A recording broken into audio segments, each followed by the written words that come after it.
This girl is in her 30s, but she's still a schoolgirl. She stares at the middle-aged man on the side of the road without batting an eyelid. She made the man shy. Then she came to the man's house. Just after entering the house, the first thing she said was, "I'm your wife. I am the mother of your daughter." Before the man could react, the girl rushed into the man's daughter's room. She looked at her carefully. She said she looked exactly the same as she did when she was young. She picked up the portrait of her wife. She told them that she was his wife who had died 10 years ago. She was now reincarnated as a primary school student. This confused both father and daughter. They thought the girl had just run out of the hospital room. Looking at the takeaway on the table, the schoolgirl began to scold the two adults. "In my absence, this is what you've been eating every day. How can this be nutritious? It's almost time for class." The pupil rushed back to class. The next day after school, she ran to the man's house again. She found that no one was home, so she remembered the old place where she had hidden the key. She got into the house without any problems. The young student looked happily at her daughter's growth album. She realized that since she had passed away, there had been no record of her passing. She could never have imagined. Her death had hit both father and daughter so hard.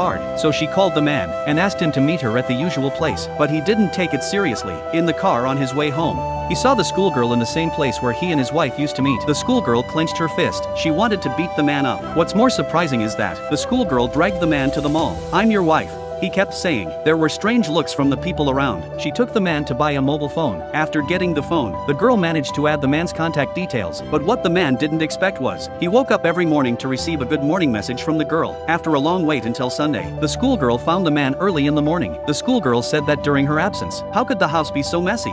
At the girl's command, the yard, which had been in disarray for years, was cleaned up and put in order. After a bit of work, the schoolgirl began to cook. Looking at the little girl in front of him, it was as if the man had seen his wife too.